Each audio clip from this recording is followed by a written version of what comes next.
এটা হচ্ছে ইসুফ গাজীর গোজা, যেটা বলে নব্বার গোজা। আমরা এখন এখানে এসেছি নব্বার গোজায় করাতের হাট হয়ে এই গোজাতে এসেছি, এবং কি এখানে রাস্তাগুলো তেমন একটি ভালো না থাকার কারণে আমাদের আসতে অনেক সময় লেগে গেছে। তবে এই আসলে দেখতে পরিবেশটা খুবই সুন্দর। আপনারা দেখতেছেন যে চরেও মানুষ বসবাস করে থাকে, আর এই যে এটাকে তারা ঘাট হিসাবে আখ্যায়িত করেছে, কিন্তু এখানে আসলে ঘাট বলতে কোনো কিছুই থাকে না। তারপরও লোকজন এখানে আসে বসে থাকে এই যে ট্রলারের আশায়। এই কিছুক্ষণ পরে ট্রলার আসলে ওনারা চলে যাবে আবার ওই পাড়ে, নদীর ওই পাড়ে।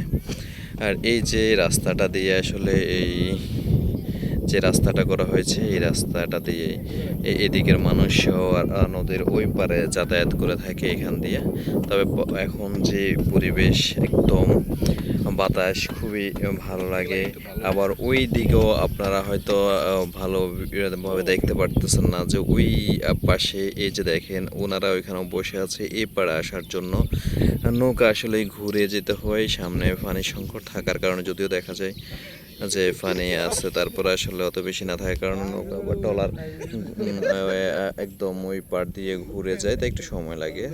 দুই পাড়ে মানুষ আসলে বসে আছে এখানে যাওয়ার জন্য। দেখছেন আসলে যে প্রকৃতির যে একটা পরিবেশ, সেটা আসলে অনেক সুন্দর দেখা যাচ্ছে এই নৌকার বোঝায়। আর বাতাস আছে, বাতাসে অনেকে আছে আসলে এখানে আসে ছবি টবি তৈরি করে, ছবি তোলে এবং কে মজা করে। আপনারা দেখতেছেন দুইজন ঘুরতে এসেছে এখানে। নব্বার গোজা একটা সময় এখানে মাছের হাট জমতো, তবে এখানে মাছের হাট জমতো, বর্তমানে কিন্তু এখানে হাট জমছে না। ঘূর্ণিঝড় রিমেলের আঘাতে এখানে ভেঙে গেল সবগুলাই হাট ঘাট। মন খারাপ থাকবে এইসব জায়গায় চলে আসবেন, মনটা নিমিশেই ভালো হয়ে যাবে। এই জায়গায় এই যে দূরে দেখতে পাচ্ছেন অনেকগুলো দেখেন কি সুন্দর নৌকা, এবং কি ঘেঁষে বসে আছে, অনেক সুন্দর দেখা যাচ্ছে। আবার মনের দুঃখ দ্বারা নিজেদের কথাগুলো শেয়ার করে নিচ্ছে, তারা নিজেরা নিজেদের মাঝে কথাবার্তা বলছে, কথা শেয়ার করে নিচ্ছে, মনের ইচ্ছা প্রকাশ করছে। আর সাথে আছে আমাদের কলকার সাগর। এখানকার পরিবেশ সত্যি অসাধারণ, সবকিছু মিলিয়ে আসলে সুন্দর একটি পরিবেশ। ঘূর্ণিঝড় রিমেলের আঘাতে আসলে এখানে এই ঘাটটা ভেঙে গেছে।